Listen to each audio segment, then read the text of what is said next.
Aujourd'hui c'est Vittoria de Savoie qui fait parler.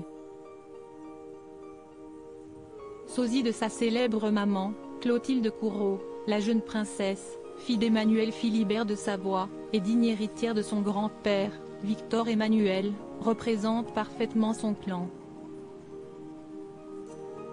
Discrète et élégante, Vittoria de Savoie, 18 ans, a été absolument splendide le week-end dernier, lors d'un rassemblement de son clan en l'honneur de l'un de ses ancêtres, Humbert II, dernier roi d'Italie, disparu il y a 40 ans.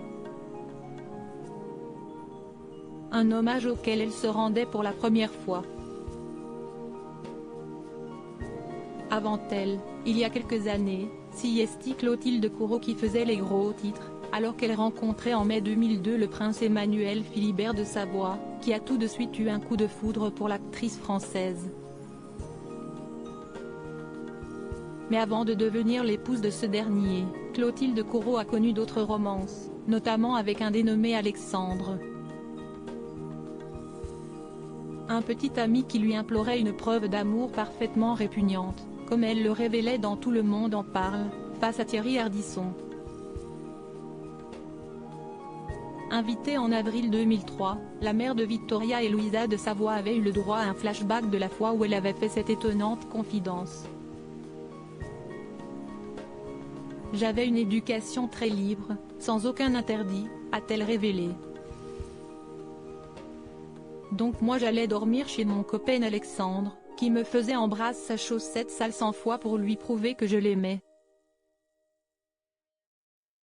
Une demande répugnante que Thierry Ardisson a adorée et l'homme en noir en a même fait l'une de ses questions dans l'interview Par amour. Je suis toujours à la recherche de mon prince charmant, mais lorsque Clotilde Courreau a fait craquer Emmanuel Philibert de Savoie, l'ancien acolyte de Laurent Baffy a décidé de retirer cette fameuse question autour des chaussettes sales. Il cesse de passer des trucs depuis Alexandre, lui a-t-il suggéré, évoquant sa rencontre avec le prince et ami de Laetitia Hallyday. Et lorsqu'il a lancé la chanson Un jour mon prince viendra, l'actrice Clotilde Courreau s'est amusée. Quel prince? Expliquant alors que sa vie était compliquée. Et lorsque l'animateur lui a demandé si elle allait devenir reine d'Italie, elle a nié, pas du tout, je ne suis pas mariée et je suis toujours à la recherche de mon prince charmant. Une reine pour brouiller les pistes.